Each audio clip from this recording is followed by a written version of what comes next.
우리 사역자분들 뵙게 돼서 반갑습니다.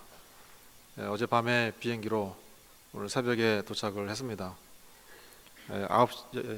저희가 그 싱가포르 그 비행기가 10시 반 비행기인데요. 10시에 제가 그 기내에 들어가서 바로 잠이 들었어요. 그래서 오늘은 성공이다. 이제 아침까지 이제 잘 걸로 기대하고 한참 자고 일어났는데 시계를 제가 봤어요. 새벽 2시더라고요. 그래서 큰일 났다. 중간에 깨면 잠을 계속 못 자는데, 그래서 제가 열심히 기도를 했습니다. 잠 좀 재워달라고. 그리고 제가 도착하는 뭐죠? 기장의 방송 들을 때까지 잘 자고 왔습니다. 그래서 오늘은 제가 성공적으로 이제 강의를 할 수 있을 것 같네요. 아마 기도를 많이 해주신 것 같아요. 근데 한 가지 걱정이 생겼어요. 이제 여기까지 들어보시면 아시겠지만은 저는 1분에 100단어로 말을 하거든요. 이 나머지 400단어를 어떻게 채우느냐, 알아서 채우세요. 저는 이렇게 천천히, 외국에서 오래 지나고요. 또 주로 이제 영어권에서 이제 생활하니까 영어도 잘 안 되고 한국어도 잘 안 되고, 가끔씩 이제 한국어 제가 설교하면 아는 집사님들이 그래요. 목사님, 한국어 공부 좀 하세요. 그래서 저 어렸을 때는 저도 별명이 따발총이었습니다. 저희 아버님이 제가 말하면은 제 말하는 거는 도대체 무슨 소리인지 못 알아듣겠으니까 해석이 필요하다. 그럴 정도로 제가 말이 빨랐는데요. 저도 맘 먹으면 빨리 합니다.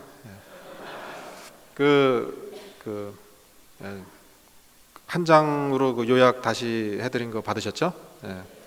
제가 이 교재에 보내드린 것은 약간 사연이 있습니다.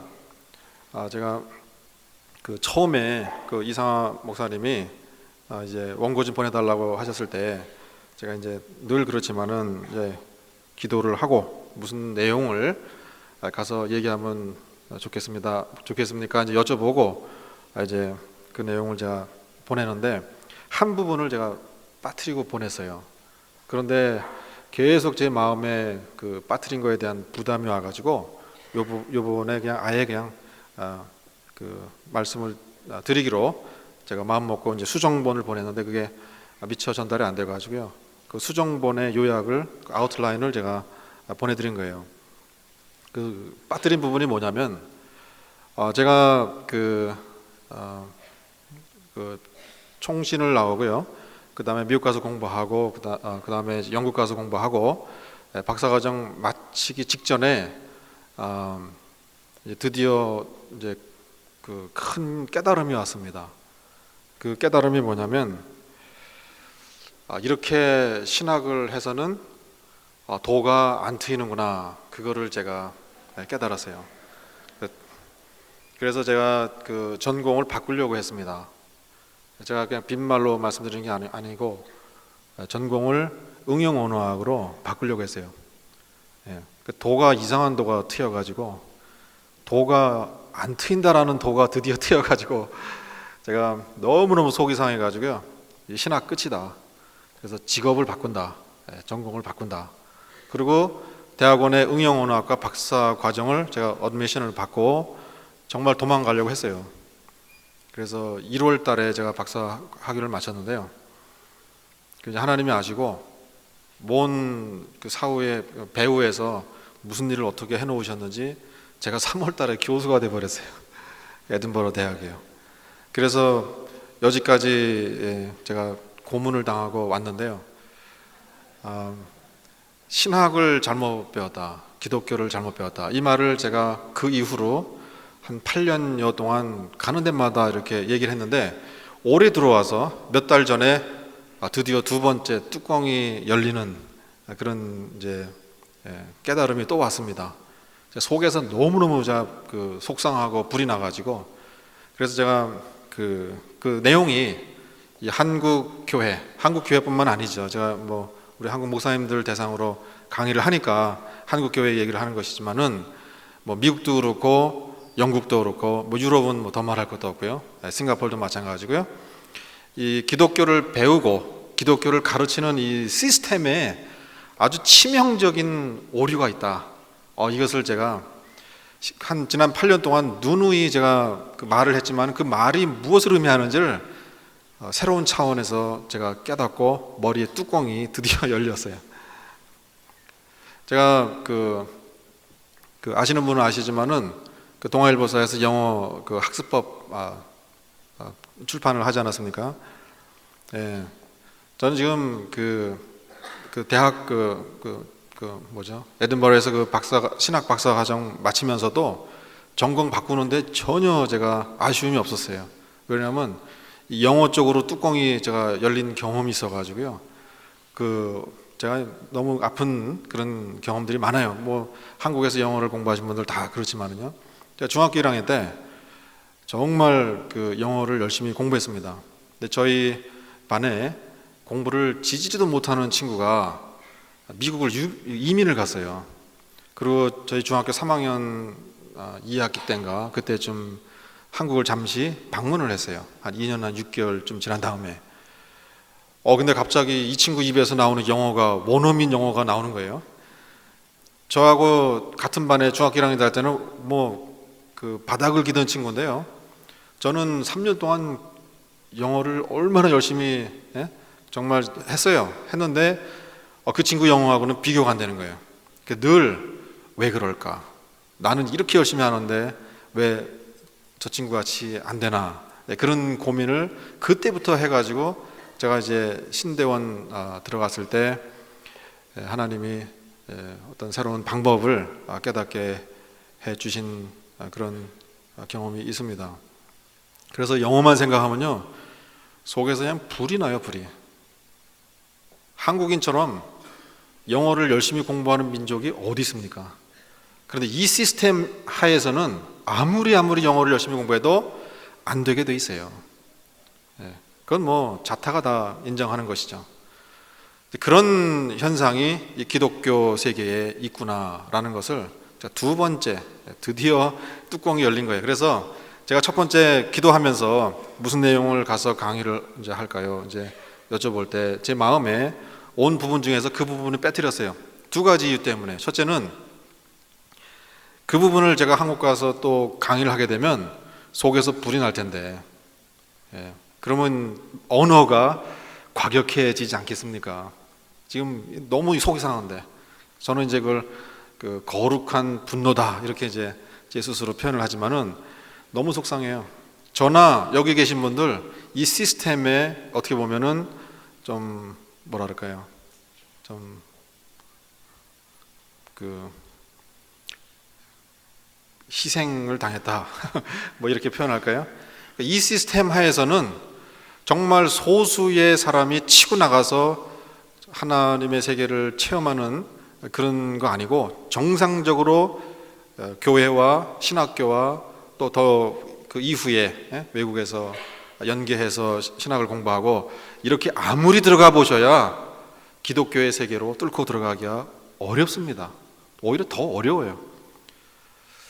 그 부분에 대한 저의 그 속상함, 이것이 감정적인 것이 그냥 나오면은 들으시는 분들도 속상하실 텐데 그 부분이 하나 제가 이제 첫 번에 빠뜨린 이제 이유 중에 하나고, 또 하나는 그 내용을 제가 먼저 그러면 연습을 한 다음에 제가 시범을 완벽하게 보여줄 수 있는 단계까지 좀 참았다가 하는 게 낫지 않을까요? 이제 제가 이렇게 생각을 했던 건데 하나님이 계속 부담을 주셔서 제가 과감하게 그 내용을 소개를 드리고 함께 나눠보려고 했습니다. 그 내용이 오늘 아침에 나눠드린 그 아웃라인에 이제 들어있을 거예요. 제목을 한국교회 문제의 근원을 찾아라 이렇게 정했습니다. 새삼스러운 말이 아니지만은 한국교회가 이제 기로에 서 있어요. 한때 우리 한국 역사에서 불교나 유교가 그랬던 것처럼 기독교가 한국인의 역사에서 퇴출당하지 않을까 염려가 되죠. 지금 뭐 다 아시는 흐름이지만은 세계 기독교의 흐름은 한국, 이 아시아 교회, 또 아프리카 교회, 이런 신생 교회들의 역할이 활성화되어지기를 기다리고 있는 형세입니다. 그런데 정작 한국 교회는 자체 존립을 지금 걱정해야 할 그런 상황에 처해 있다고 보입니다. 한국 교회는 이 시대를 향한, 그러니까 한국 사회에 그래도 소망을 찾을 수 있는 데가 교회밖에 없지 않는가 이런 생각을 하게 됩니다. 그런데 동시에 한국 교회 자체가 지금 심각한 위기 상황에 직면해 있다 이런 생각도 하지요. 한국 교회가 한국인의 삶의 자리에서 더 이상 역할을 하지 못하고 주저앉을 것인가, 아니면 교회의 갱신을 그야말로 성공적으로 이루어서 한민족의 정신세계를 주도할 수 있을 것인가, 그리고 한 걸음 더 나가서 3000년대 기독교 역사에서 주어지는 시대적인 역할을 잘 감당할 수 있을 것인가, 이런 질문들을 한번 제기해 봤으면 좋겠다 이렇게 생각하는 것이죠. 현재 저희는 한국 교회가 처해 있는 상황을 정확하게 진단하고 원인 치료를 시도해야 합니다. 증상들은 많이 있어요. 서양 의학은 증상 치료를 합니다. 우리 동양 의학은 원인 치료를 합니다. 두통이 아파서 의사한테 가서 두통약 약국에 가서 사다 먹고 이제 그러잖아요. 근데 우리 한의사들은 진맥을 하고 아픈 거는 두통인데 뭐 장이 안 좋군요, 뭐 위가 안 좋군요, 이렇게 원인을 찾습니다. 지금 우리 한국 교회에 다양한 측면의 그 모순과 부조리 증상들이 지금 터져나오고 있어요. 근데 지금이야말로 원인을 찾아서 원인 치료를 지금 들어가야 될 때가 아닌가 이렇게 생각을 합니다. 우선 급하게는 겉으로 드러나는 재반 증상들을 치료하기 위한 강론적인 해결책이 제시되고 또 실천되어야 하겠지요. 또 그와 동시에 한국교회 문제 근원을 찾아서 치료할 수 있는 전 방향의 구조 조정이 시도되어야 할 시점이 와 있다 이렇게 생각합니다. 지금은 지역적이고 국지적 차원의 해결책을 제시하기에는 시기적으로 긴박성이 좀 더해가고 있다 이렇게 보입니다. 한국 사회 안에 기독교의 반동적인 기류가 매우 강력한 기세로 형성되고 있기 때문입니다. 물론 교회가 1차적인 원인 제공을 하고 있으면 두말할 여지가 없겠지요. 어쩌면 기독교의 존립 자체를 놓고 이제 판을 새로 짜야 되지 않을까 하는 생각도 갖게 합니다. 이 땅에 우리 한국 역사에 기독교는 어떤 의미를 가지는가, 혹은 기독교란 것이 도대체 무엇인가, 이런 아주 원초적인 질문부터 다시 제기해야 되지 않을까 생각하죠. 그래서 이 강의에서는 한국 교회가 당면한 문제의 근원이 무엇일까 한번 고민해 보려고 합니다. 한국 교회의 전면적인 구조 조정이 지금 이루어져야 하는데 일단 원인 분석부터 정확해야 합니다. 전환기에 놓여 있는 한국 교회가 어떤 방향을 잡고 움직여야 하는가 하는 다소 거시적인 담론 차원에서 접근해 보려고 합니다. 지금 한국 교회의 가장 큰 문제가 뭡니까? 어떤 부분에 한국 교회의 역량을 직결시켜야 한국 교회의 현실에 돌파구가 생길 수 있을까요? 한국 교회 현실을 관찰하는 입장에 따라서 다른 진단들이 나올 수 있을 거예요. 그렇지만은 제가 보는 견지에서 제가 최근에 깨닫게 된 그 두 번째 제 나름대로 체험 속에서 제가 깨달은 것은 한국 교회의 가장 큰 문제는 기독교 학습 시스템에 결정적인 오류가 있다는 것입니다. 기독교를 배우고 가르치는 시스템에 치명적인 오류가 있어요. 신학을 배워도 기독교의 가르침을 깊이 깨닫지 못합니다. 교회를 다니고 오랜 신앙생활을 한다고 해도 여전히 기독교를 잘 모르고 있습니다. 그리고 제대로 실천하지도 못합니다. 기독교 시스템에 이 치명적인 오류가 어디에서부터 왔는가? 두 가지를 저는 진단합니다. 첫째는 기독교, 특히 개신교에 이 경건 훈련이 빠져 있어요. 경건 훈련 전통이 빠져 있어요. 우리 한국식으로 말하면은 수행 전통이 빠져 있다. 이것이 큰 오류 중에 하나고, 둘째는 기독교의 경전인 성경을 연구하고 가르치는 방식에 아주 중대한 결함이 있다 이렇게 봅니다. 한국 교회가 이 두 영역에 있어서 전면 수술을 시도해야 합니다. 이것은 뭐 한국 교회라는 주어를 썼지만은 아까 오 목사님도 오 목사님의 어떤 체험 경험 속에서 나오는 본인의 그 고민을 나눈다 이렇게 말씀하셨는데 저도 마찬가지예요. 이 두 가지를 어떻게 내 삶 속에서 이것을 이루어낼 건가 이런 고민을 같이 나누어 보려고 합니다. 한국 교회가 현상적으로 보이는 온갖 모순과 부조리의 근원을 추적해 보면 한국 기독교를 유지하고 있는 시스템 자체에 치명적 오류가 있음을 발견하게 됩니다. 기독교 세계에 들어온 이후에 그리스도의 형상을 우리 안에 이룰 때까지 자라가고 깊어져야 하는데 사도 바울은 고린도후서 4장 16절에서 겉사람은 후패하지만은 나의 속사람은 나날이 day by day 그야말로 매일매일 새롭게 된다.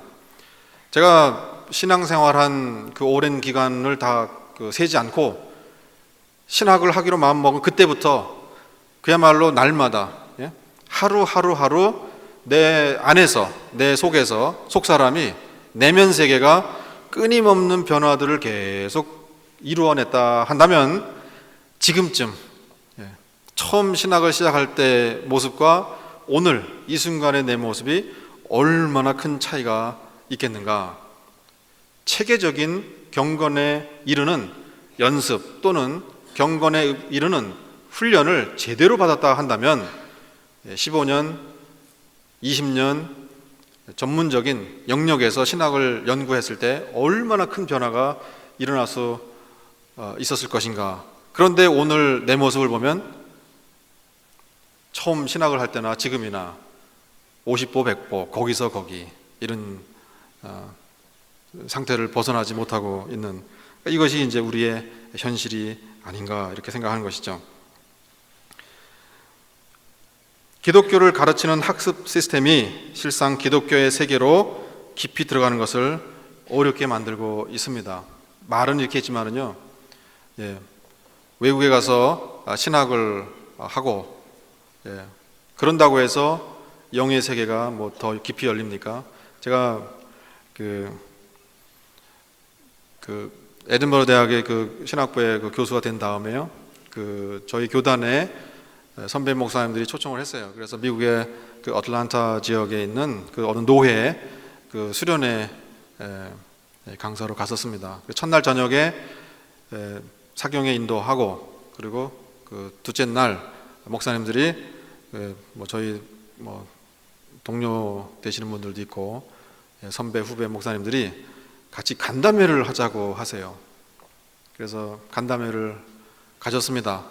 제가 두 질문이 지금도 생생하게 기억납니다. 첫째는 어떻게 유럽에서 공부했는데 자유주의에 빠지지 않고 복음주의적인 정신을 유지를 하고 있느냐. 두 번째 질문은요, 어떻게 영국에서 공부했다고 하면서 어떻게 그렇게 성경을 은혜스럽게 simple and profound 그렇게 쉬우면서도 깊이 있게 풀어낼 수가 있느냐.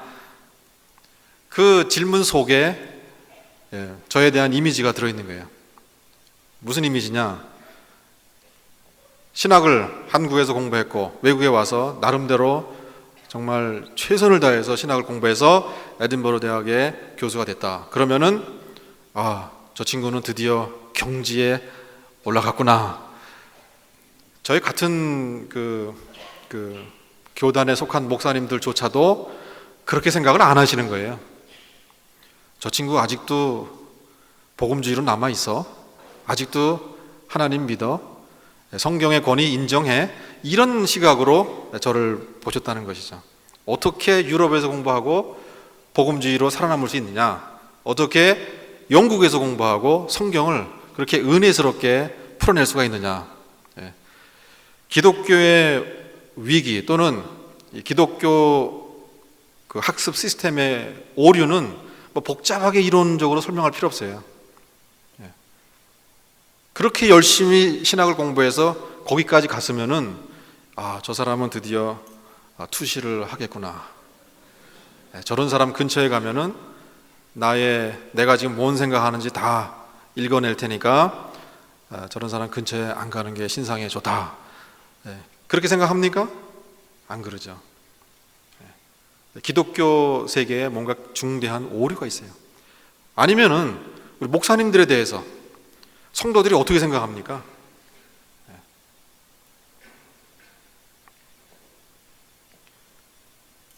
현재 우리가 갖고 있는 이 기독교 학습 시스템을 가지고서는 기독교를 터득하기가 쉽지가 않습니다. 아까도 영어 말씀을 드렸지만은 영어 말씀을 조금 더 해보죠. 우리 한국 영어 교육계 모순하고 어쩌면 그렇게 똑같습니까? 저는 가끔 우스갯소리로 그러는데요. 10년 공부하고 어떻게 공부해야 되죠? 이렇게 질문을 하는 영역이 두 군데 있다. 하나는 영어고 하나는 신앙세계다. 10년 신앙생활 하고도 나 잘 몰라요. 신앙생활 어떻게 해야 되죠? 이 질문 나오는 거예요. 한국에서 10년 영어 공부하고 원어민 만나면 입도 안 떨어지고 영어 어떻게 해야 되죠? 제가 어느 분이라고 말씀은 드릴 수 없는데 우리 총신대학의 어느 그 교수님이세요. 미국에 가셔서 박사학위 논문을 아주 훌륭하게 잘 쓰셨어요. 미국 학생들보다도 더 빠른 시간에 논문 제출하고 아주 우수한 성적으로 졸업하였습니다. 제가 그 런던에서 저희 그 총신 그 동문 그 모임 때 그분이 이제 한번 강사로 오셔서 한번 만났어요. 근데 제가 그 전에 그 2000년도에 그 신동아에 그 4번에 걸쳐서 영어에 대해서 쓴 글이 있었거든요. 그거를 아마 그 교수님이 읽으신 모양이에요. 개인적으로 저하고 만나가지고 그런 얘기 하세요. 이 교수님, 영어 어떻게 하면 잘하죠? 그래서, 교수님이 그런 질문 하시면 어떡하세요? 그렇지 않아요. 내가 쓰고 읽는 거는 좀 하겠는데, 국제 학술대회 나가면 이게 입이 안 떨어져가지고, 참 창피합니다. 내 실력을 제대로 발휘도 하지 못하고, 인정도 받지 못하고, 무시당하는 것 같아가지고, 이걸 좀 어떻게 해야 되는데 고민이 큽니다. 우리 총신대 아주 실력이 많으신 교수님이신데 영어 문제 가지고 고민하시는 거예요. 미국에서 유학하신 분인데도 그분이 그럴 정도면 뭐 여기 계신 분들 외국에서 오래 사신 경험이 없으시면은 영어 때문에 해도 지금 단계에서는요 안 돼. 영어는 그건 뭐 소수의 어학에 특출한 사람들이나 하는 거지 우리 같은 사람 아무리 해도 안 돼. 제가 이제 속에서 불이 나는 거예요. 잘못 배웠어요. 영어 학습법이 잘못됐어요. 뭐 열받으면 또 영어 얘기로 또 3000% 자빠질 수 있는데 그런데 이 그 기독교를 배우는 그러니까 전문가 그룹인 신학교와 일반 성도 그룹 교회 생활 차원에서 이렇게 신앙생활하고 이렇게 신학을 해서는 기독교의 세계가 열리지 않는다. 아무리 우리가 신앙생활해도 어느 한계 이상으로 넘어갈 수가 없다. 그래서 극소수의 각계 전투를 통해서 이 시스템을 뚫고 나가는 소수의 사람들만 기독교의 세계를 맛보지 이 시스템에 있는 한 이거 어렵다. 이런 얘기가 됩니다. 한국의 영어 교육 시스템이 잘못되어 있는 것은 천하가 합니다. 문제는 알고 있는데 해법이 없어요. 각종 방안을 모색해 보지만 여의치 않습니다. 이런 말씀을 제가 드려도 될지 모르겠지만은 뭐 잘 아는 뭐 친구 되니까 그 시사 영어사 있잖아요. 한국의 영어 교육에 얼마나 큰 기여를 했습니까? 거기에 지금 그 오너 되시는 분들하고 대화를 했어요. 이제 이런저런 얘기하다가 그런 얘기 하는 거예요. 우리 그 식구들끼리 모이면 무슨 얘기 하는지 아세요, 이 교수님? 뭔 얘기 하는데요? 한국 영어 교육계에 획기적인 영어 학습법이 나오지 않았으면 좋겠다. 시사 영어사 오너 그룹의 가족의 대화가 그랬다는 것이. 물론 뭐 그분들의 잘못이 아니죠. 없어요, 방법이. 현재 영어 교육 시스템을 통해서 제공되는 영어 학습법을 가지고는요 아무리 열심히 노력해도 영어에 능통한 사람이 되게 어렵습니다. 제가 알아요. 제가 해봤기 때문에. 그래서 10년씩이나 영어 공부하고도 영어 원어민 만나면 쩔쩔매요. 한국 사람들처럼 영어를 익히기 위해서 열심 내는 민족도 드물지 않나요? 그래도 안 돼요. 영어를 가르치는 사람들도 영어의 세계에 들어가 있지 않기 때문에 그들에게서 배우는 사람들이 어떻게 영어 세계로 들어갑니까? 요즘에는 상황이 많이 호전되지 않았나 이렇게 생각도 드는데, 한국에 살고 계신 분들에게 물어보면 옛날이나 지금이나 뭐 큰 차이가 없다 이렇게 얘기합니다. 한국의 기독교를 학습하는 세계도 영어 학습 세계하고 큰 차이가 없습니다. 신학을 전문적으로 배우고 가르치는 차원에서도 그렇고 일반 성도들의 신앙생활 차원에서도 기독교 학습이 제대로 이루어지지 않고 있습니다. 학습 시스템 자체에 문제가 있기 때문입니다. 신학을 공부해도 기독교에 통달한 사람이 되지 않습니다. 한국인들처럼 영성이 강한 민족도 전 세계에 드뭅니다. 기독교를 제대로만 배우면 말씀과 삶과 능력에 골고루 실력을 갖출 준비된 민족이다 이렇게 저는 생각하죠. 그런데 현실이 그렇지 못합니다. 신앙생활은 수십 년 했다고 하는데도 기독교가 뭔지 제대로 모르고 있는 경우가 허다합니다. 기독교를 가르치는 사람들도 비슷합니다. 기독교 가르침의 세계 또는 기독교의 세계에 들어가 있지 못하기 때문이죠. 기독교에 대해서 정통하지도 못하면서 기독교를 가르치고 있습니다. 그러면 한국인이 기독교를 학습하고 통달하는데 적합한 민족이 아니라서 이런 현상이 일어납니까? 그렇지 않습니다. 혹은 한국의 신학도들이나 성도들의 열의와 노력이 부족해서 그렇습니까? 그것도 아닙니다.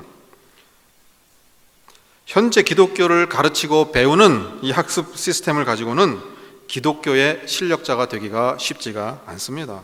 아무리 열심히 해도 어느 한계 이상 뚫고 들어가기가 어려워요. 아무리 영적 자질이 탁월한 한국인이라 할지라도 어렵습니다. 일부 소위 말하는 영빨이 탁출한 사람들 외에는 대부분이 기독교의 진수를 맛보기가 어렵어요. 그래서 기독교를 학습하는 시스템을 신속히 바꾸지 않으면 안 되게 되어 있습니다. 우리가 기독교 학습 시스템을 바꾸게 되면 한국의 신학도와 성도들이 기독교를 학습하고 터득하는 일에 획기적인 변화가 일어날 것입니다. 한국인의 영적 자질에는 천부적인 면이 있기 때문입니다. 여기가 이제 소망이 있는 것인데요. 그래서 첫 번째, 한국 기독교에는 경건훈련의 전통 또는 수행 전통이 빠져 있어요. 이 부분을 우리가 복원을 해야 됩니다. 그러니까 경건에 이르기를 연습하라. 어떻게? 그 부분이 빠져 있습니다. 그리고 그 부분을 체계적으로 가르쳐주는 그런 전통이 우리에게 없는 것이에요.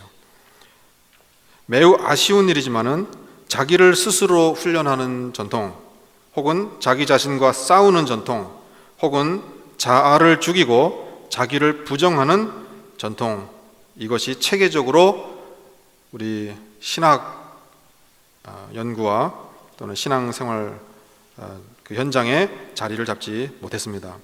신학과 신앙의 실천 현장에서 그러한 훈련이 체계적으로 이루어지지 못하고 있습니다.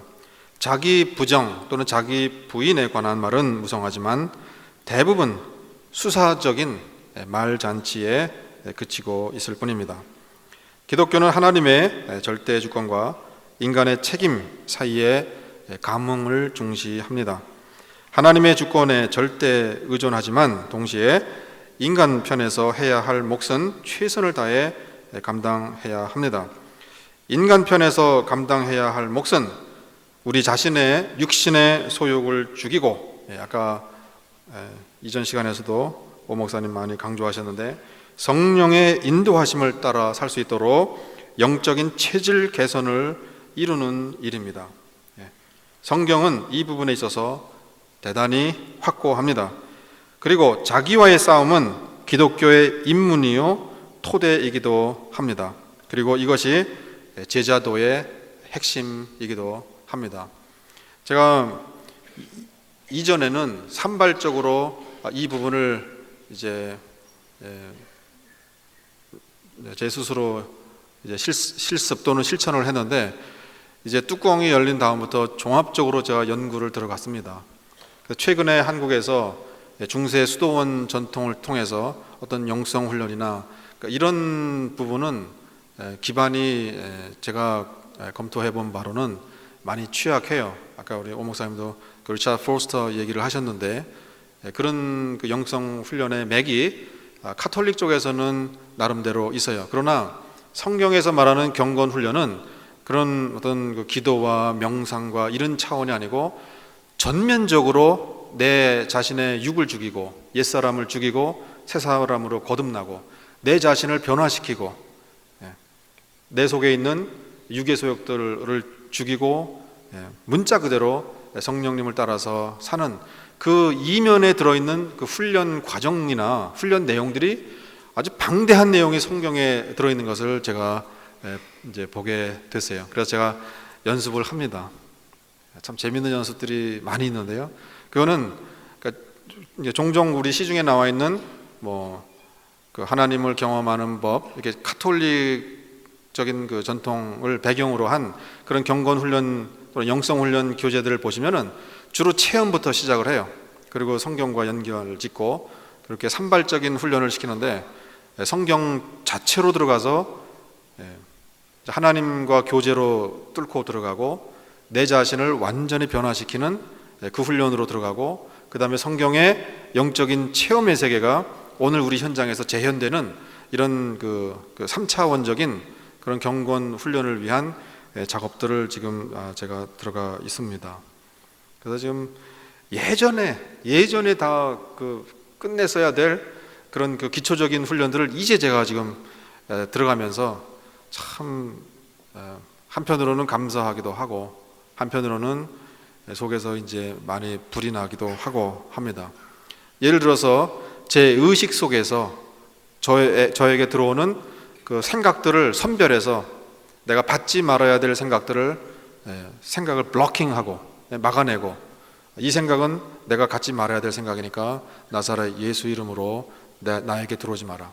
예를 들면 어디 이제 동네 그 교회 갑니다. 설교하면은 이제 인사하면 성도분들이 목사님 설교 참 은혜 받았습니다, 이런 얘기를 제가 들어요. 그러면 제가 감사합니다, 제 입으로는 말을 하지만은 제 의식 속에서 이 말은 내게 들어오지 말지어다, 이렇게 치는, 전면적으로 제가 지금 이건 아주 빙산의 일각도 안 되는 그런 얘기지만은요, 예를 들면은 제가 의식을 생각하는 습관을 이제 바꾸는 거예요. 최근에 생각의 법칙, 존 맥스웰 이런 분들이 책 쓴 게 있더라고요. 성경에 다 있어요. 예를 들면 여기 이제 오신 목사님들 이렇게 제가 사모님들 뵙고 사역자들 뵙고 많이 모이셨구나. 이건 제 생각입니다. 저의 반응이에요. 이 현장에 와서. 근데 그런 것을 주님 많이 모였네요, 이렇게 제 생각을 하나님께 또는 예수님께 대화하는 식으로 모든 생각을 그렇게 다 바꾸는 거예요. 이런 작업들을 의식적으로 이제서 제가 하고 있으니 영적인 제가 이제 그 거룩한 습관을 제가 영적인 체질 개선을 이제 들어갑니다. 참 몸에서 그 부작용이 많이 일어나요. 그동안에 굳어 있던, 그리고 어떤 질문을 던져요. 제가 기도하면서 하나님한테 이 부분은 그럼 어떻게 해야 됩니까? 질문은 제가 던져놓고 해답은 제 속에서 먼저 올라와요. 하나님의 응답을 받기 전에. 왜? 제가 그 부분의 전문가이기 때문에. 성경에 그런 내용 있지 않습니까? 건축자들의 버린 돌이 모퉁이 돌로 쓰인다. 건축자들이 그 돌을 봤을 때는요, 생각이 즉각적입니다. 왜? 저 돌은 자기들의 경험과 자기들의 실력과 자기들의 전문 지식에 비춰볼 때 저 돌멩이는 사용 불가, 즉각적으로 답이 나오는 거예요. 그러나 그 돌을 하나님이 모퉁이 돌로 쓰시는 거예요. 전문가들의 전문 지식을 뛰어넘어서 하신다는 얘기예요. 저희 같이 그 신학을 하고 늘 이제 그런 생각을 이제 예리하게 했을 경우에는 문제가 돼요. 더 문제가 돼요. 왜? 제가 던진 질문에 제 답이 즉각적으로 올라오기 때문에 이거 말고 하나님은 뭐라고 그러시나, 또 그 다음에 제 답이 올라옵니다. 제 생각을 죽이는 것. 시편 기자가 그런 말 하지 않습니까? 하나님이 여호와께서 내 길은 내 길과 다르고 내 생각은 내 생각과 다르다. 제 생각을 내려놓는 이것이 얼마나 힘이 드는지 모르겠어요. 본능적으로 떠오르니까 이런 영역에 들어가서 경건 훈련을 지금 하고 있는 것이죠.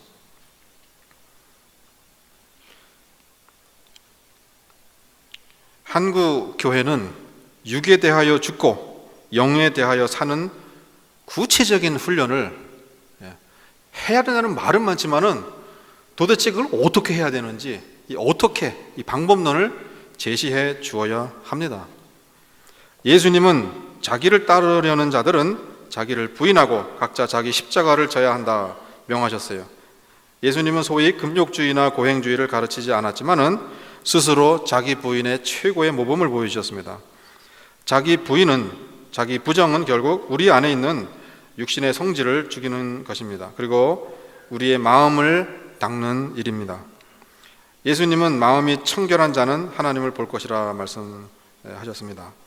우리 마음에서 나오는 것이 우리를 더럽게 한다고 가르치기도 하셨습니다. 우리 마음 속에 악한 생각, 살인, 간음, 음란, 도적질, 거짓 증거, 비방이 들어있음을 지적했습니다.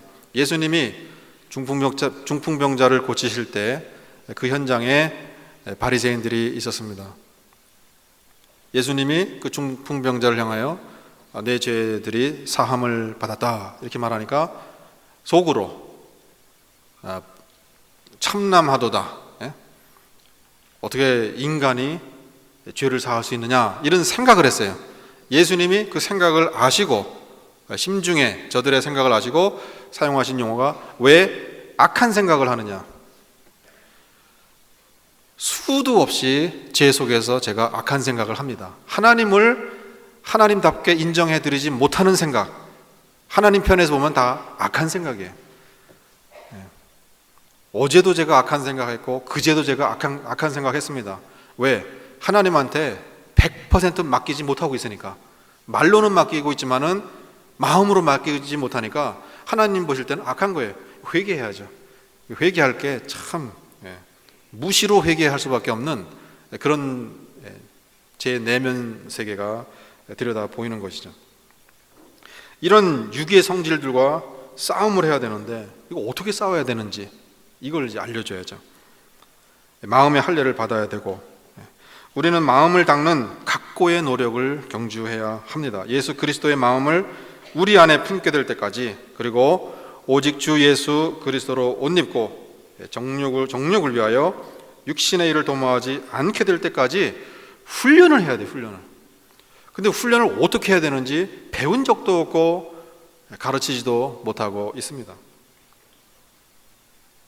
사도 바울은 영으로서 몸의 행실을 죽이면 살 것이라고 강조했고, 또 자기는 스스로 날마다 죽는다고 당당하게 말했습니다. 이러한 자기와의 싸움이 한국 교계 기독교 학습의 하나의 전통으로 자리를 잡아야 합니다. 그렇지 않고서는 한국 교회가 회생할 방법이 없게 된다는 사실을 정말 뼈저리게 인식해야 합니다. 아까 어느 분이 기도하시면서도 그런 내용을 말씀하셨지만은 한국 교회 소위 말하는 지도자들이 보이는 추태, 그리고 비성경적인 그런 작태, 다 자기를 부정하는 수행 전통의 부재에 기인한다고 봅니다.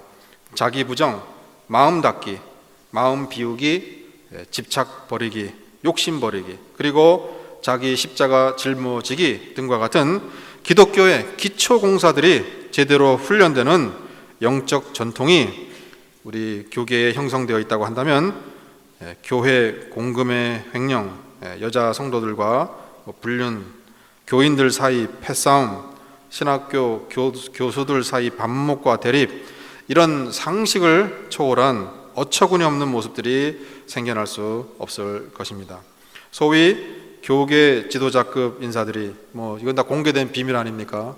한국 교계 안에 음란의 문화가, 음란의 죄가 얼마나 깊숙이 들어와 있는 것인지는 기도하는 분들은 다 알 거예요. 기도하지 않더라도 다 알 수 있는 얘기죠. 소위 교계 지도자급 인사들이 육신의 정욕과 안목의 정욕과 이생의 자랑이 어떤 것인지 구체적인 사례들을 보여주고 있어요. 이런 마당에 한국 교회의 미래를 논하기가 참 쑥스럽습니다. 한국 교회 지도자들 가운데 음란이 위험 수위를 넘어서고 있다는 사실은 이미 공개된 비밀입니다. 지금은 차라리 한국 교회가 회생할 가능성이 있는가 하는 질문을 던지는 편이 더 적절하지 않겠나, 이런 생각도 듭니다. 두 번째 시스템 오류, 한국 교회가 성경을 잘못 읽고 있습니다.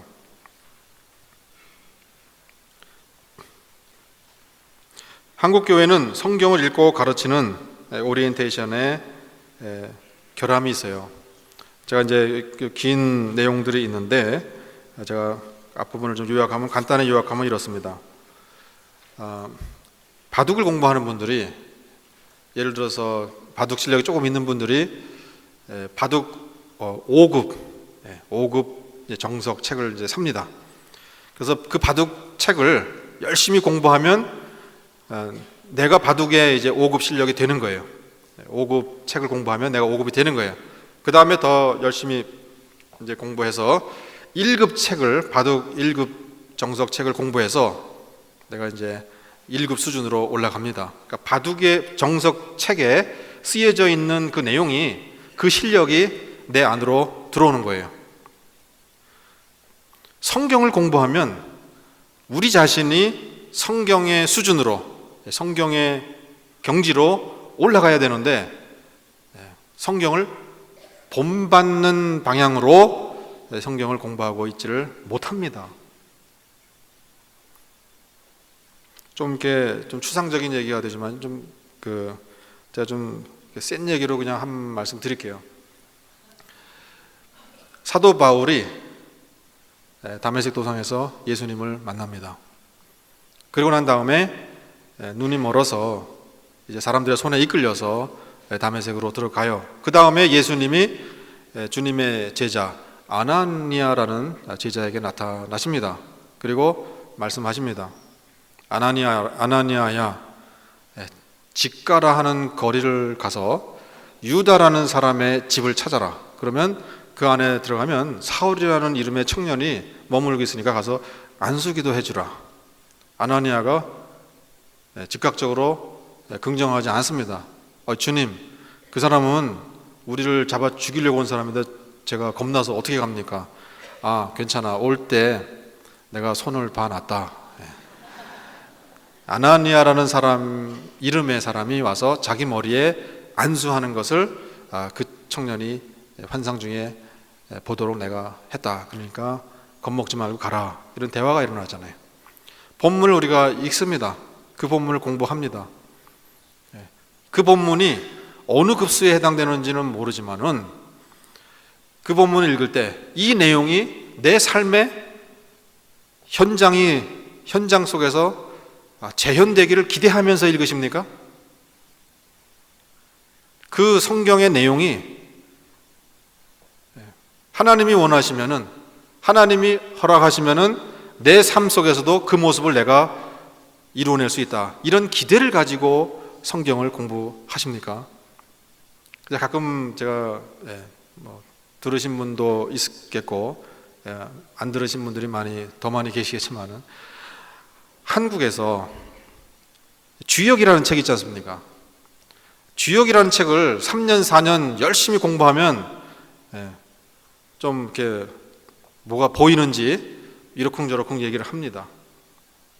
주역을 깊이 공부한 우리 한국 역사의 대가들, 그 용의 눈물 드라마에 나왔던 그 하리운 있잖아요. 하리운 기억나세요? 드라마 안 보세요? 또 이조 중기의 누구죠? 한명회 같은 사람, 이손안의 이소이다. 이런. 한국에 매년 연말이 되면은 이 월간지에서 찾아가지 않습니까? 역학의 대가들을 찾아가잖아요. 그래서 이 한반도의 운세가 어떻게 될 것인가. 저는 이 주간지 또는 월간지 이 기자들이 신학교 총장님들 찾아가서 총장님, 내년도 한반도를 향하신 하나님의 경륜이 어떻게 됩니까? 물어본 걸 본 적이 없어요. 하늘과 땅의 비밀을 담고 있는 이 책을 공부하는 우리에게 사람들이 물어보질 않아요. 주역을 공부하는 사람들한테는 찾아가는데 왜 그렇습니까? 우리가 경전 중에 경전, 하나님의 비밀, 하나님의 계획을 담고 있는 성경을 잘못 읽고 있으니까 그 세계가 뚫리질 않는 것이에요. 그거는 미신의 세계. 누가 어느 생각이 미신인지 제가 좀 세게 좀 얘기했습니다. 1차적으로 성경 공부는, 성경 연구는 인지적인 연구를 통해서 깊은 깨달음을 얻어야 합니다. 아까 말씀드린 렉시컬 스터디나 또는 엑시제티컬 스터디나 또는 익스포지터리 스터디나 이런 걸 다 하셔야 돼요. 성경을 다독하시고 정독하시고 반복 읽으셔서 성경의 세계로 깊이 들어가셔야 합니다. 성경의 세계에 드러난 하늘의 경륜을 깨닫는 일에 각고의 노력을 기울여야 합니다. 하늘과 땅의 이치를 깨우치려는 각도에서 성경을 깊이 연구하고 묵상해야 합니다. 그런 다음에 성경의 가르침을 실습하고 체득하는 과정이 있어야 합니다. 먼저 그 과정을 훈련받은 사람들이 가르쳐 줘야 하겠죠. 마음을 닦는 방법, 육신의 소욕을 죽이는 방법, 이웃을 섬기는 방법, 성령의 인도하심을 따라 사는 방법, 세상을 향한 집착에서 벗어나는 방법 등과 같이 성경의 무수한 가르침들을 실습을 통해서 익히고 보여주어야 합니다. 그렇게 해서 서서히 성경의 가르침이 우리의 생각과 말과 행동과 삶 속에 녹아 들어가도록 만들어야 합니다. 그래서 한국교회가 삶의 차원에서 성경을 이제 보여줘야 합니다. 예수 그리스도의 성품이 어떤 것이라는 것을 말로만 전하는 것이 아니라 교회가 한국 백성들 앞에 구체적으로 보여주어야 합니다. 그래서 우리의 과제는 성경을 삶으로 전환시키는 훈련 방안을 이제는 모색해야 합니다.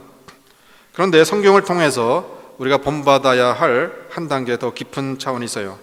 성경의 영적 능력의 세계를 오늘 우리의 현실 속에서 재현해내는 일입니다. 성경을 피실 때 무슨 기대로 성경을 읽으시는가? 훌륭한 강의 설교를 준비하시기 위해서 성경을 피십니까? 우리의 기대가 어디에 있는지를 한번 점검해 보실 필요가 있어요. 아니면은 성경에 기록된 우리 믿음의 선배들이 체험했던 그 영적인 세계를 나도 체험해 보고 싶다, 이런 기대가 우리에게 있습니까? 우리는 예수 그리스도의 능력을 이제는 복원해 내어야 합니다. 영적인 세계를 주도할 권능을 한국 교회가 복원해 내야 합니다. 기독교 역사의 시작에 예수님과 그의 제자들이 보여주었던 가공할 만한 그런 영적 능력이 한국 교회 안에서 현실이 되어야 합니다. 제가 공부했던 그 미국의 신학대학의 교수님이 그분 수업 시간에 제가 들은 내용이에요. 신약으로 신약 분야의 세계적인 학자십니다. 성함을 말씀드리면 누가 될 것 같아가지고 말씀은 못 드리고요. 수업 시간에 그런 말 하세요. 한 번은 동네 교회에서 전화가 왔다는 거예요. 그 신학부에 그 교환원이 교무처로 전화를 돌렸고 교무처 직원이 이 교수님한테 전화를 또 돌렸어요. 전화 내용은 이 동네에 귀신 들린 사람이 있으니까 와서 좀 도와달라, 이런 전화 내용이었어요. 그래서 이분이 자기는 귀신 쫓아낼 능력이 없으니까 자기 수첩을 빠른 속도로 뒤져서 자기 아는 목회자 이름과 전화번호를 그 교무처 직원한테, 교무과 직원한테 알려주고 전화를 얼른 끊어버렸다. 그 얘기를 그분 수업 시간에 저희한테 해줬습니다. 그리고 이제 한바탕 웃고 넘어갔는데요. 그게 왜 그런 얘기가 나왔냐면, 누가복음 공부 시간에 귀신 쫓는 그 본문을 다루다가 그분이 그런 얘기했어요. 세계적인 신약의 석학이면 뭐합니까? 그 본문에 기록된 현상이 현장에서 일어났을 때 그 본문에 예수님이 보여주셨던 그런 능력을 보여주지 못하는 거예요. 성경 연구로 박사학위를 따고 교수의 직위를 가지고 있어도 성경의 세계를 재현해서 보여주지 못하면 그게 무슨 소용이 있어요? 성경을 지식적으로 해박하게 꿰뚫고 있다고 할지라도 성경의 세계를 스스로 본받은 것이 아니면 성경을 안다고 말할 수 없죠. 성경에 기록된 능력의 세계가 우리 앞에 전개되어질 때 우리는 성경을 안다고 말할 수 있어요. 베드로가 오순절 이후에 말씀을 전했을 때 그 예루살렘 그 거민들이 마음을 찢었다, 이런 표현이 있습니다. 무슨 말인지 아십니까? 머리로는 알죠. 인지적인 차원에서는 알죠. 그러나 마음을 찢어본 경험이 없는 사람은 그 본문이 무슨 말을 의미하는지 어떻게 압니까? 체험적으로 모르는 거예요.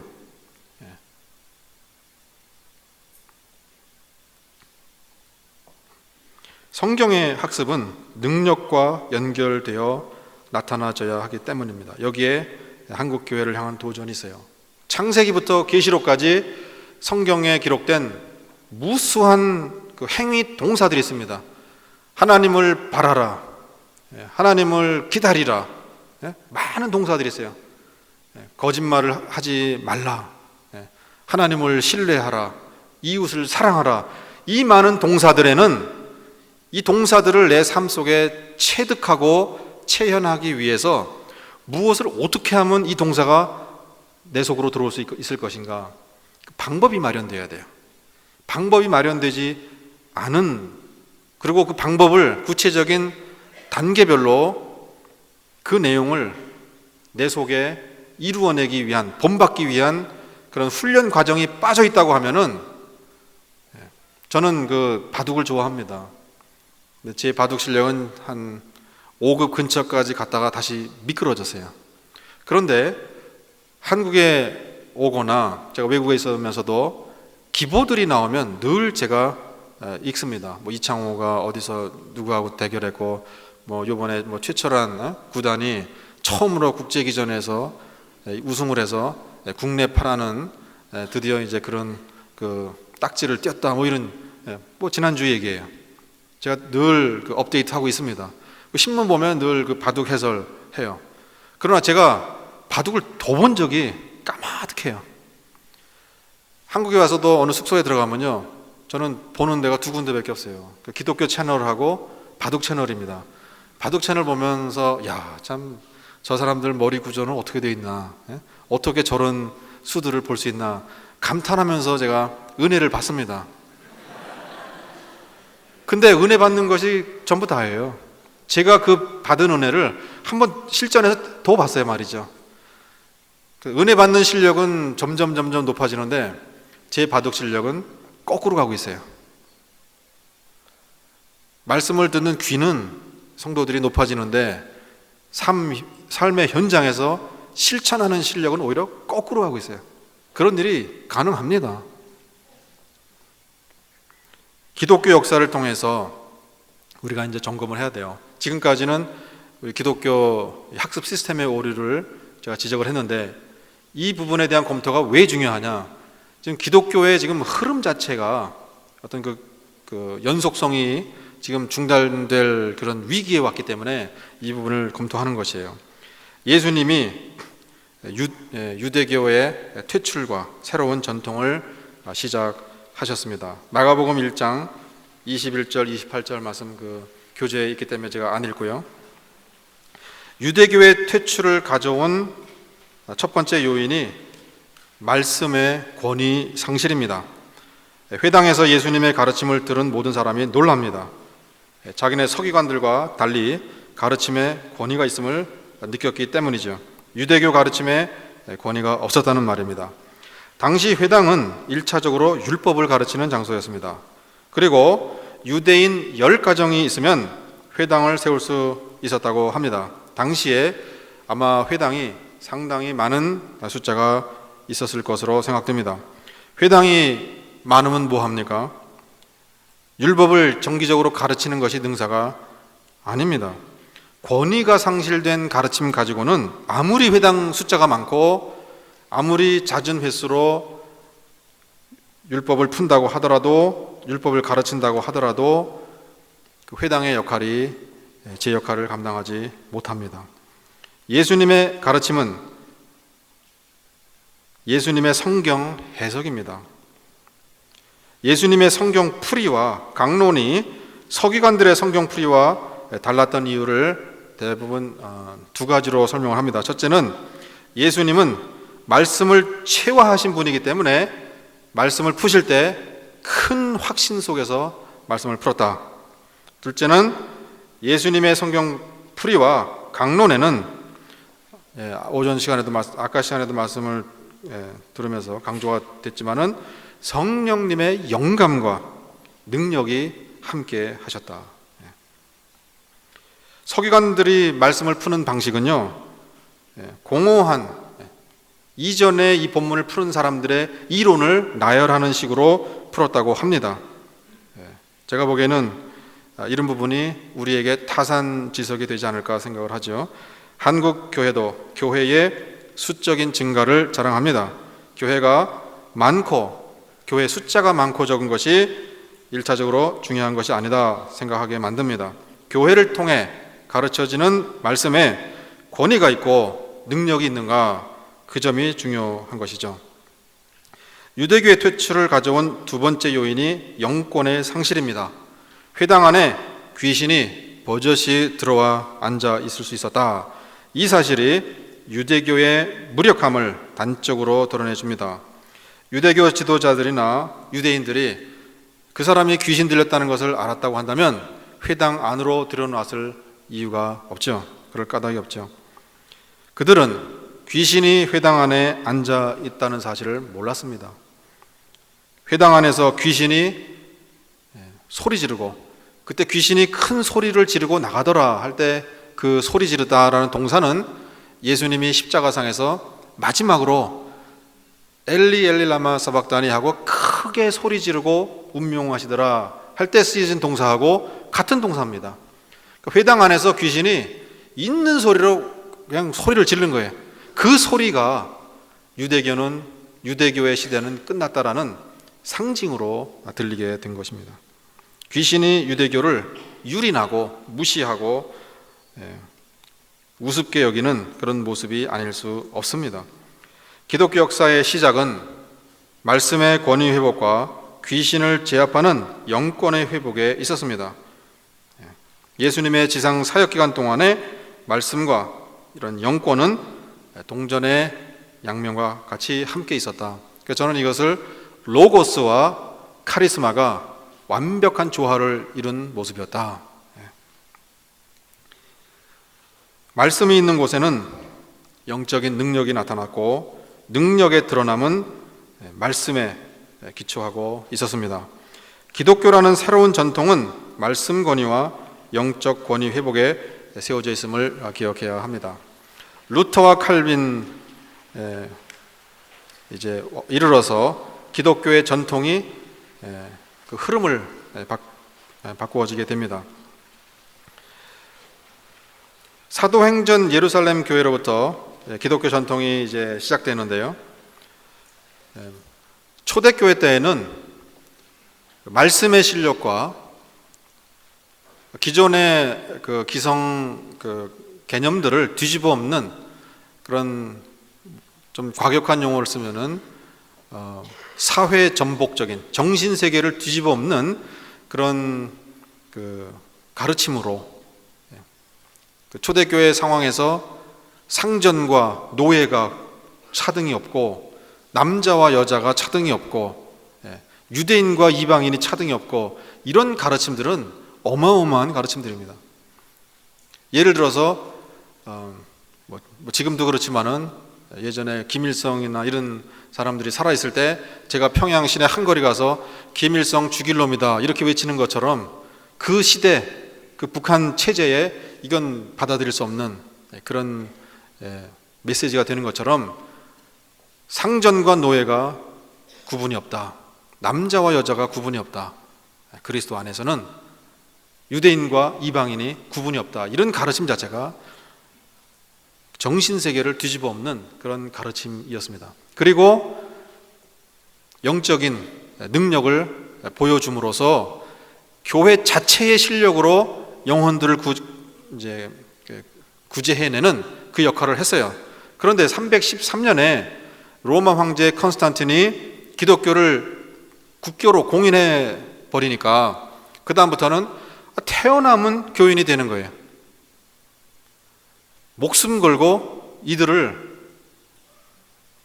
영혼을 구해낼 그런 실력 발휘를 안 해도 저절로 성도들이 되니까 이 부분이 점점 약화가 되게 됩니다. 한 영혼을 건져내기 위한 그런 처절한 영적인 싸움의 필요성이 점차 감소된 것이죠.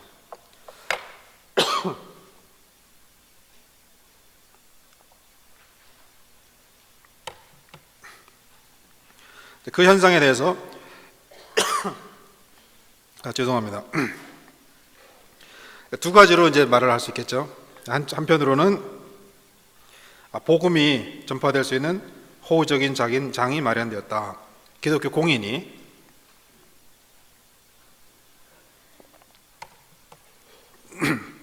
좀 비판적인 입장에서 기독교의 국교 공인을 평하게 되면 기독교 내지 기독교 사역의 속성 자체에 서서히 그러나 점진적인 변형이 일어나게 되었다. 종교 개혁의 핵심은 성경을 해석하는 방식의 변화입니다. 1000년 동안 내려오던 오리겐으로부터 시작된 알레고리적인 성경 해석 방법을 이제 폐기하고 역사적, 문자적인 성경 연구로 들어가는 것입니다. 제가 자세히 설명드릴 시간은 없지만은 지금 우리 시대가 신학교에서 공부를 분명히 성경 공부하는, 연구하는 방식을 배웠는데 안 돼요. 뭔가가 잘 안 돼요. 지금 그 성경 연구하는 방식에 지금 막다른 골목에 와 있습니다. 서양에서도 지금 각종 지금 실험들이 지금 진행되고 있습니다. 기존의 전통적인 성경 연구 방식으로는 말씀의 세계를 뚫고 들어가는데 한계가 있음을 이제는 다 느끼고 있습니다. 그래서 우리 시대에 성경을 재발견하고 성경을 연구하는 방식을 좀 새롭게 좀 우리가 찾아야 되지 않겠는가, 이런 고민들을 다 하고 있습니다. 서구 신학자들은 동양에서, 아시아에서 그런 고민의 단초를 좀 풀어줄 수 없겠느냐, 이런 얘기들도 올라오고 있어요. 지금 상황이 21세기 들어가 있는 21세기 초입에 있는 우리의 상황은 기독교의 전통을 새롭게 해야 되는 이런 도전이 우리 앞에 있습니다. 간단하게 말씀드리면은 유럽의 교회들이 다 문 닫고 있고, 제가 언제 한번 그런 글을 쓴 적이 있는데요.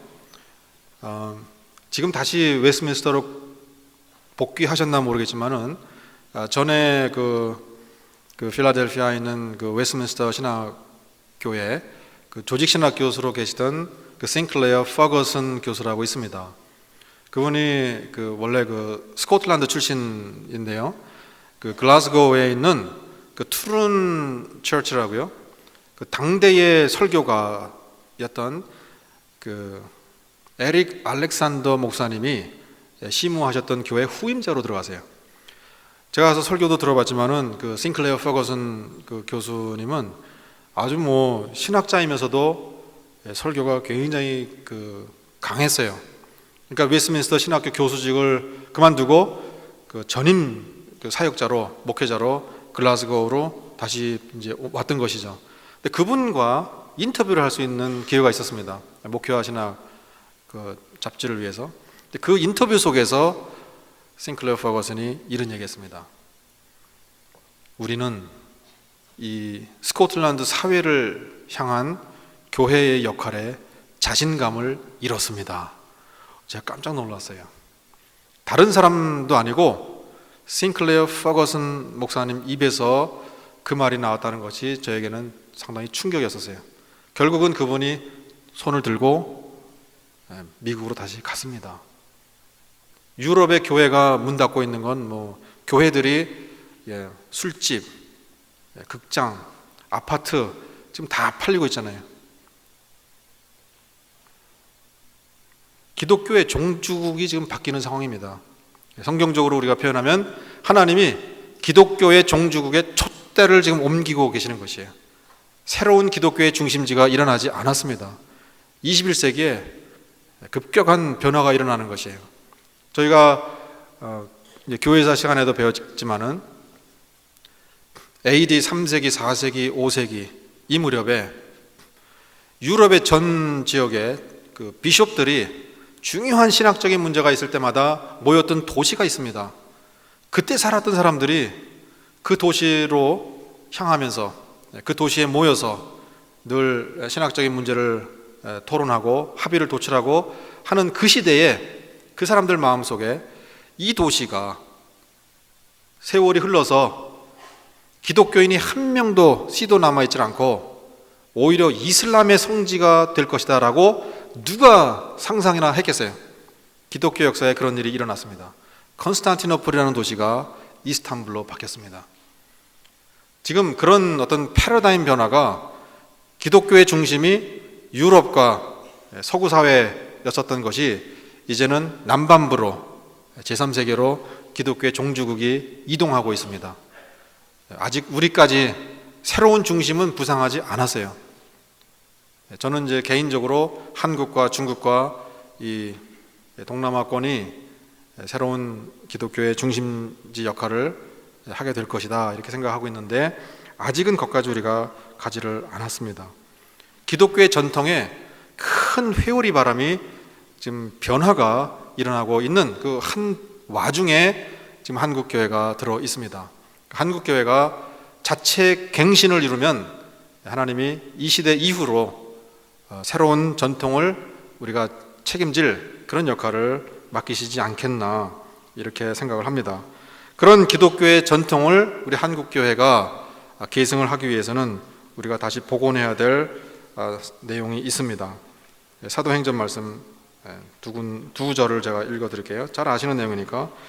사도와 함께 모이사 그들에게 분부하여 이르시되 예루살렘을 떠나지 말고 내게서 들은 바 아버지께서 약속하신 것을 기다리라. 요한은 물로 세례를 베풀었으나 너희는 몇 날이 못되어 성령으로 세례를 받으리라 하셨느니라. 예수님의 부활 승천 이후 제자들이 예수님의 사역을 계승합니다. 오늘 우리 목회자분들, 우리 사역자분들 사역도 본질적인 측면에서는 예수님의 사역의 계승입니다. 기독교의 전통을 이제 제자들이 이어갑니다. 예수님이 계실 때와 예수님이 역사 무대에서 사라지신 이후의 상황에 엄청난 변화가 일어납니다.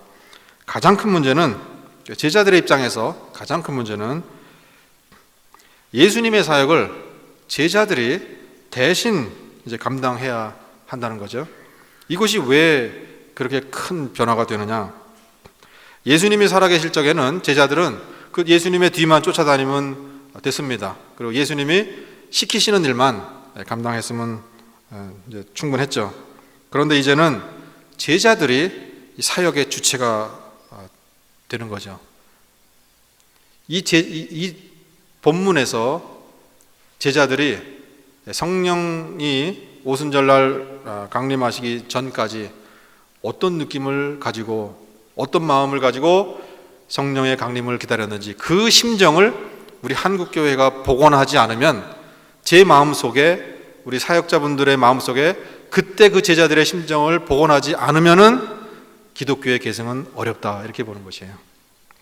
예수님의 제자들은 예수님이 역사 현장에서 사라지신 이후 상황에 대해서 몹시 당황스러웠을 것입니다.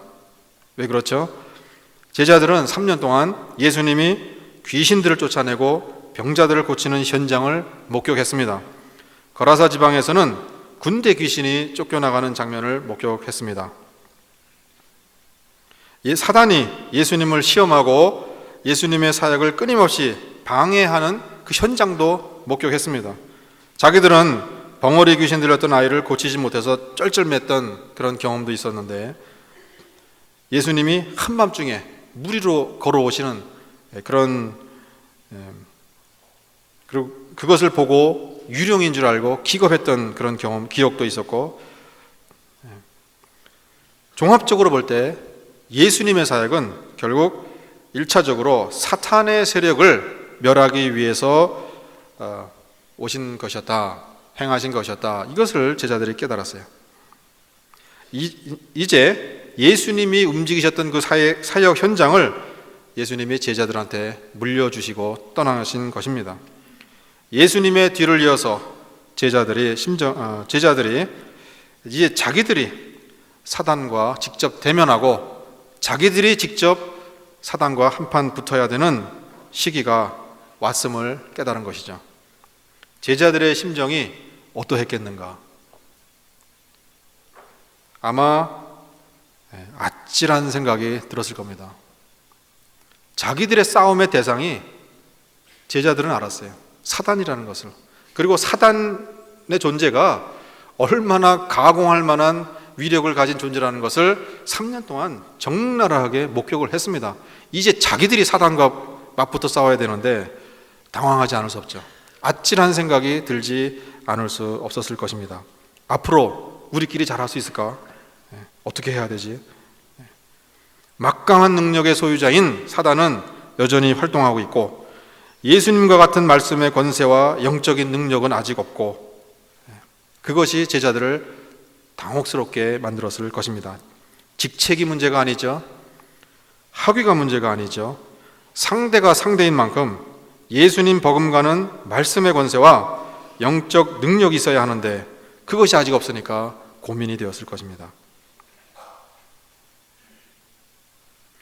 예수님이 제자들에게 예루살렘을 떠나지 말고 하나님이 약속하신 성령을 기다리라고 하십니다. 그때 제자들이 성령의 강림을 기다리던 심정, 이것을 회복해야 돼요. 타겟이 어디에 있느냐에 따라서 우리의 준비가 달라지고 우리의 훈련이 달라집니다. 저는 공군장교 출신입니다. 그래서 저희가 훈련할 때는요, 그 유격장에 가는 것을 공군장교 훈련도 힘들었다고 하는 분들이 계실지 모르지만은, 이 중에 또 공군장교 출신 계시면은, 저 때는 그랬어요. 명랑운동에 간다. 공군이 총 들고 나가서 싸울 정도면 그 전쟁이 끝난 거 아닙니까? 공군이 뭐 총 들고 각계 전투할 이유도 없고. 저희가 이제 훈련할 때 마침 그 외줄 타기가 좀 낡았어요. 제가 키가 크니까 1구대에 제가 1번이었습니다. 막 뛰어가가지고 외줄 타기를 해야 되는데, 탁 올라가야 되는데요, 줄이 낡았어요. 그래서 제가 그 구대장한테, 구대장님, 제가 타면은 줄이 끊어지겠는데요. 그랬더니 한번 그 줄을 보더니, 이 관리를 어떻게 하는 거야? 그럼 오늘은 이거 하지 말자. 그리고 이제 넘어가고, 완벽한 명랑 운동회죠. 근데 특전사들을 그렇게 훈련합니까? 아니죠. 특전사들이 감당해야 될 역할이 있기 때문에 그 역할과 타겟에 따라서, 임무에 따라서 훈련 과정이 달라집니다. 저도 이제 이런 사실을 얼마 전에 깨닫고 제 스스로 의식화시키는 거예요. 나의 타겟은 사단이다. 나의 타겟은 사단이다. 나의 타겟은 사단이다. 거기에 따라서 내 모든 준비가 초점을 맞춰져야 된다. 그런데요, 너무도 오랜 세월 동안 제가 그 타겟을 잃어버리고 살았기 때문에, 에세이 쓰는 게 제 타겟이었고, 학위 과정 마치는 게 제 타겟이었고, 논문 마치는 것이 제 타겟이었기 때문에 새삼스럽게 사단이 내 타겟이다라고 머리로는 제가 반복을 하지만은 정말 제 몸에, 제 피부에, 제 영적인 감각에 정말 그렇지, 이거 어떡하지? 내가 지금 사단하고 붙어야 되는데, 이런 감각이 잘 터지질 않아요. 그래서 오호라 나는 곤고한 자로다. 나는 망했도다. 근데 저는 알죠. 그래서 지금 빨리 좀 돌아서야 되는데 그동안 공부한 것이 저에게 해를 끼쳐요. 자꾸 타성을 그쪽으로 끌어당기는 것이. 제자들이 사단을 타겟으로 놓고 성령의 임재를 기다렸을 때 그때의 심정, 그것이 우리 사역자들, 한국교회 사역자들의 심령에 그것이 살아나야 돼요. 그렇다면은 학위가 문제입니까? 뭐 제가 공부를 해봤기 때문에 이런 말씀을 당당하게 드리는 거죠. 아니에요. 사단이 학위를 겁냅니까? 그럴 리 없죠. 직책을 겁냅니까? 아니죠. 말씀의 능력과 영적인 권세를 두려워하죠. 거기에 초점이 맞춰져야 되는데 어디에서 그런 훈련을 우리가 제대로 받습니까?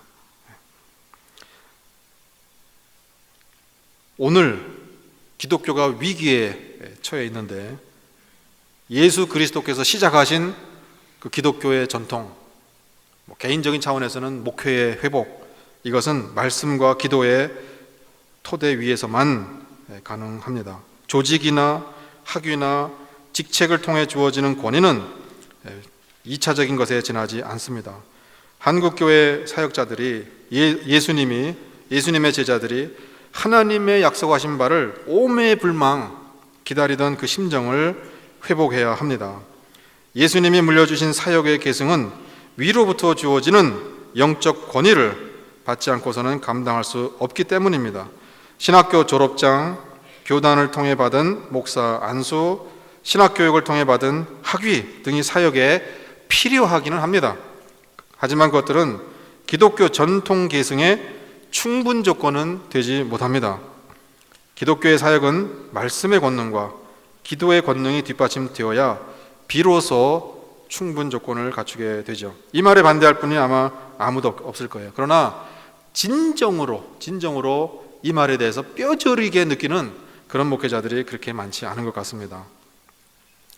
예수님 당시 유대 지도자들은 필요 조건들은 갖추었을지 모르지만 말씀의 권능과 기도의 권능이라는 충분 조건은 결여되어 있었습니다. 우리의 씨름은 혈과 육을 상대하는 것이 아니요 통치자들과 권세들과 이 어둠의 세상 주관자들과 하늘에 있는 악의 영들을 상대함이라 했던 사도 바울의 말에 우리 사역의 타겟이, 관역이 재조정되어야 합니다. 그동안의 관성이, 체질이 바뀌어서 여기에 관역을 맞추고 나머지 준비를 들어가야 합니다.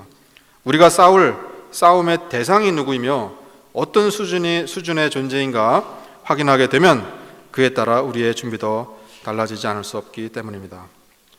정리해 드리겠습니다. 한국교회는 지극히 우호적인 영적인 환경을 사역 환경으로 갖고 있습니다. 한국인은 영적으로 탁월한 자질을 갖고 있습니다. 기독교를 배우고 가르치는 시스템을 바꿀 수 있다면 한국교회의 영적 기상도는 엄청나게 달라질 수 있겠다, 이런 확신을 저는 갖고 있습니다. 한국교회 안에 수행의 전통을 이제 수립해야 합니다. 그래서 자기 부정의 달인들이 배출되어야 합니다. 성경의 가르침을 본받아서 성경의 수준으로 성장하기 위한 구체적인 실습 지침들이 마련되어야 합니다. 그래서 말씀의 화신을 이룬 기라성 같은 말씀 실력자들이 배출되어야 합니다. 그렇지 않으면 한국교회는 모순과 부조리 그리고 천박성을 벗어날 길이 없지 않을까, 이렇게 생각이 듭니다. 성경을 배우고 익혀서 성경을 행동과 삶으로 보여줄 수 있는 수준이 되어야 합니다. 그리고 성경을 통해서 영적인 세계를 재현할 수 있어야 합니다. 제가 알기로는 대부분 한국교회 목회자들이 이런 부분에 대한 갈증이 있습니다. 예수님이 승천하신 이후 성령의 강림을 기다리던 제자들의 심정과 동일한 심정을 토로하는 사역자들이 적지 않습니다. 하늘이 열리기를 타는 목마름으로 기다리는 목회자들이 있습니다. 목회 현장에 있는 목회자들에게 이런 모습으로는 안 되는데, 지금 내 모습으로는 안 되는데 하는 의식도 있습니다. 저는 여기에서 한국 교회의 미래를 밝혀줄 단서를 발견합니다. 한국 교회가 여러 가지 불미스러운 현상에도 불구하고 한국 교회의 소망을 말하는 근거가 되기도 합니다. 한국 목회자들, 특별히 10주년을 기념하는 이 교경협에 참석하신 모든 사역자분들의 우리의 갈급한 심령에 진리를 밝히고 능력을 부여하실 하나님의 영이 한여름 폭우가 쏟아지듯이 속히 임하기를 간절히 기도합니다. 같이 기도하겠습니다. 살아계신 하나님, 하나님의 계획과 경륜 속에 한국 교회를 향하신, 그리고 한국 교회 사역자들을 향하신 뜻이 계신 줄 믿습니다. 예수 그리스도께서 승천하시고 난 이후 제자들이 가졌을 그 심정 우리 안에 회복시켜 주시옵소서. 우리의 싸움의 대상이 누군지 우리가 정확하게 밝히고 그 싸움을 이루기 위한 준비로 들어갈 수 있도록 도와주시옵소서. 그래서 말씀과 영적인 세계의 특전사가 될 수 있는, 그런 특공대가 될 수 있는, 전사가 될 수 있는 그런 은혜를 우리에게 허락하여 주시옵소서. 하늘 세계를 우리에게 열어주시고 성경에 기록된 우리 믿음의 선배들이 체험했던 그런 영의 세계를 우리 사역자들 삶 속에 하나님께서 이루어 주시옵소서. 모든 말씀을 예수님의 이름으로 기도하였습니다. 아멘. 감사합니다.